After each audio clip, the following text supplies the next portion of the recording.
उप मुख्यमंत्री प्रेमचंद बैरवा का टोंक दौरा।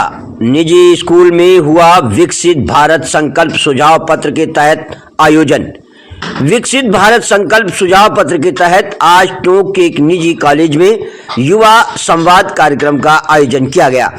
कार्यक्रम में मुख्य अतिथि के तौर पर प्रदेश सरकार के डिप्टी सीएम प्रेमचंद बैरवा ने शिरकत की। इस दौरान सांसद सुखबीर सिंह जौनपुरिया, जिला अध्यक्ष अजीत सिंह मेहता, निवाई विधायक राम सहाय वर्मा, भाजपा नेता विजय बैसला सहित बड़ी संख्या में युवा मौजूद रहे। कार्यक्रम में डिप्टी प्रेमचंद बैरवा ने सुझाव पेटिका में युवाओं के सुझावों को भी एकत्रित किया। कार्यक्रम के बाद मीडिया से बातचीत करते हुए बैरवा पूर्ववर्ती कांग्रेस सरकार पर निशाना साधते हुए नजर आए। राजस्थान रोडवेज की बिगड़ी हुई दशा और डर्रे के लिए बैरवा ने कांग्रेस सरकार को जिम्मेदार ठहराते हुए कहा कि कांग्रेस ने रोडवेज की दशा बिगाड़ दी। साथ ही उन्होंने भरोसा दिलाते हुए कहा कि आगामी 2-2.5 महीने में 500 बसों की सौगात राजस्थान को मिलने वाली है। साथ ही 2-2.5 महीने में दशा सुधर जाएगी। प्रेस कॉन्फ्रेंस के दौरान टोंक शहर के सरकारी महकमों में शामिल नगर परिषद और पीडब्ल्यूडी सहित कई विभाग में फैले भ्रष्टाचार को लेकर किए गए सवाल का जवाब डिप्टी सीएम के बदले टोंक जिला भाजपा अध्यक्ष अजीत सिंह मेहता ने देते हुए कहा कि इतना भ्रष्टाचार भविष्य में कभी देखने को नहीं मिला जितना कांग्रेस शासन में हुआ। इसके साथ डिप्टी सीएम कई अन्य सवालों से भी बचते हुए नजर आए। केंद्र सरकार की गारंटी के आधार पर राजस्थान सरकार चल रही है, ये भी माना जा सकता है। टोल रेल का मुद्दा ये मानो जैसे था ही नहीं। सभी भाजपा नेता कांग्रेस को जिम्मेदार ठहरा रहे थे, लेकिन आम जन को भाजपा और कांग्रेस दोनों पार्टियों ने सिर्फ आश्वासन ही दिया है। आज युवा संवाद कार्यक्रम में शिरकत की, किस तरह का कार्यक्रम है? आज युवा संवाद कार्यक्रम में आकर युवाओं से हमने संवाद किया और युवाओं की जो प्रतिभा है जिसको हम पहचानने की या कोशिश की, निश्चित रूप से आज के युवाओं में जैसे राष्ट्र हित में और माननीय हमारे नरेंद्र मोदी जी के प्रति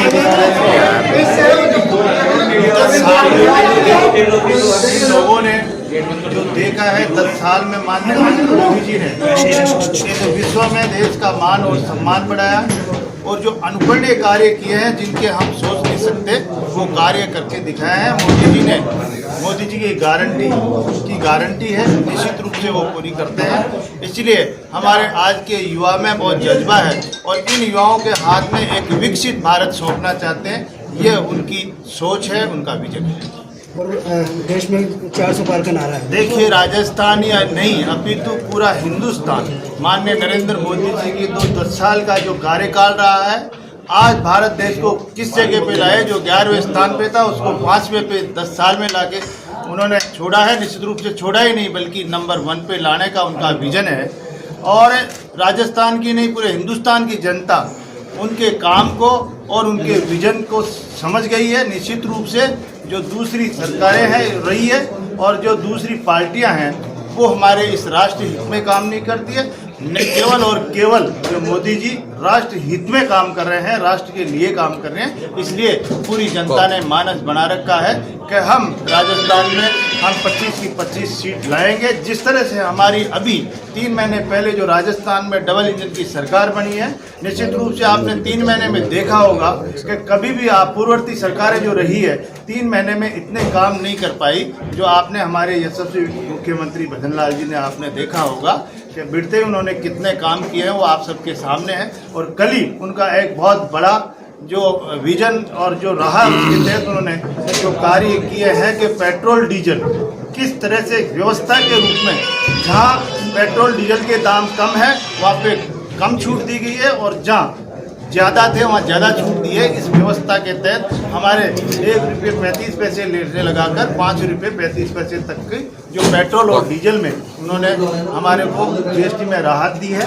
और इसी लिए उन्होंने हमारे जो कर्मचारी है उन कर्मचारियों का 4% डीए दिया गया है। इतना ही नहीं, हमारे यशस्वी मुख्यमंत्री जी ने जो अनुकरणीय कार्य कर रहे हैं वो आप लोगों से कहीं छुपे हुए नहीं है और इनसे भी सहमत है। इन 3 महीने के जो कार्य रहे हैं उनसे हमारी राजस्थान की जनता खुश है। और भारतीय जनता पार्टी के पक्ष में माननीय नरेंद्र मोदी जी को तीसरी बार हमारा यशस्वी प्रधानमंत्री बनाने के लिए वो मतदान और हमारे पक्ष में मतदान करें। कांग्रेस कह रही है कि सीएए को लोकसभा चुनावों से पहले लाकर लोकसभा चुनावों से एन पहले लाकर बीजेपी एक नया वोट बैंक ऐसा है, तैयार कर रही है। केवल और केवल दूसरी पार्टियां मुद्दा बनाती है, काम करती नहीं है। और जो माननीय नरेंद्र मोदी जी जो काम हाथ में लेते हैं उसको निश्चित रूप से पूरा करके छोड़ते हैं। उसी के तहत उनका विजन और सोच था, वो काम करके रहते हैं। हम सबको मौका मिला, भगवान राम को कौन नहीं जानता था, लेकिन ये 55 साल इस देश में कांग्रेस ने राज किया और राम लला को काफी बना के टाइम निकालते गए। 2018 में डेट लगी हुई थी तो कपिल सिब्बल ने कहा कि जज साहब इसकी डेट 2019 के बाद दे दो।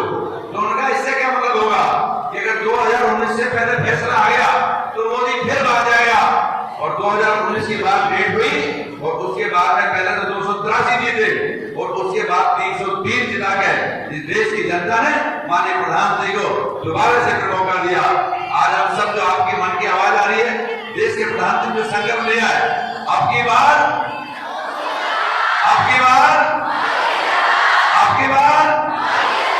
ये सब आप लोगों की इच्छा है और देश के प्रधानमंत्री कौन भरोसा करेगा?